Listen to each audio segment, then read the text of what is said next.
La parole est à Madame Yolaine de Courson. Merci, Monsieur le Président. Ma question s'adresse à Madame la ministre du Travail. Madame la ministre, les discriminations sur le marché de l'emploi n'épargnent pas les personnes en situation de handicap. 500 000 demandeurs d'emploi, un taux de chômage qui évolue 2 fois plus vite que pour le reste de la population et une durée d'inactivité qui est en moyenne supérieure de 200 jours par rapport à une personne valide. Tel est le triste sort des personnes en situation de handicap sur le marché de l'emploi. Les entreprises adaptées jouent un rôle très important dans la bataille pour l'emploi durable de ce public. Les entreprises adaptées, ce sont plus de 780 entreprises sur l'ensemble du territoire et près de 30 000 salariés, dont la moitié a plus de 50 ans. Le président de la République a fait de l'accès au travail des personnes handicapées une priorité.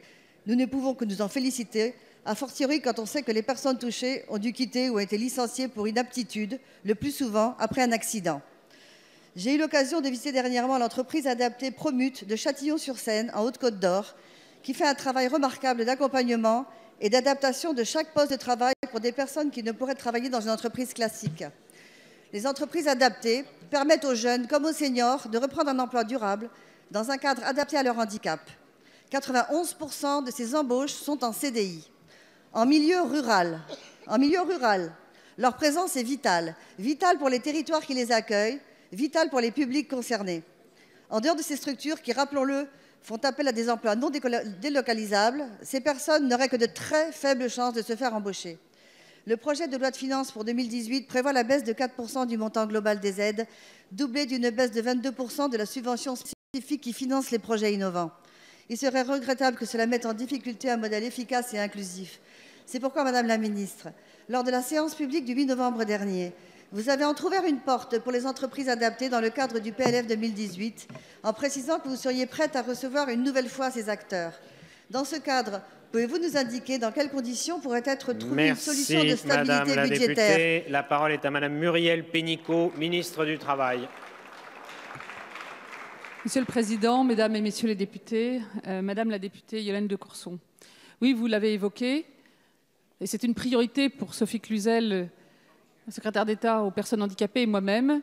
La situation d'inclusion ou de manque d'inclusion dans l'emploi des travailleurs handicapés était une véritable préoccupation, à la fois en termes d'équité, pour leur permettre d'accéder au marché du travail, mais aussi par tout ce qu'elles pourraient apporter dans les entreprises qu'elles ne peuvent pas apporter. Vous l'avez dit, 500 000 demandeurs d'emploi qui sont travailleurs handicapés, et puis aussi seulement 3,2% de travailleurs handicapés dans les entreprises, et c'est un chiffre qui progresse peu. Donc par rapport à ça, de nombreuses actions sont nécessaires. Un des leviers d'action, ce n'est pas le seul, ce sont les entreprises adaptées.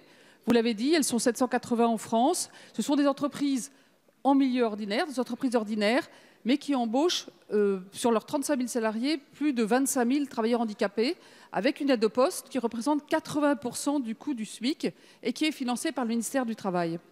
Alors, ces entreprises adaptées ont fait part de leurs préoccupations, bien que, en loi de finances, nous ayons prévu une augmentation de 4% du budget et de 1 000 aides au poste. Mais les 1 000 aides au poste supplémentaires leur demandent aussi un accompagnement supplémentaire. Elles ont fait part à l'Assemblée nationale et auprès de moi-même de leurs préoccupations. Nous les avons reçues et mon cabinet a travaillé avec eux. Et je peux vous confirmer la porte que j'ai entrouverte. Nous reporterons au 1er janvier 2019 la réforme que nous voulons faire qui permettra à la fois de simplifier les 3 types d'aides que nous les apportons, mais de leur donner une visibilité et leur permettre aussi de contribuer, en s'approchant des entreprises d'insertion, de contribuer à l'inclusion dans tous les types d'entreprises. Et pour cela, nous ajouterons en gestion 8 millions d'euros pour résoudre 2018. Merci, Madame la Ministre.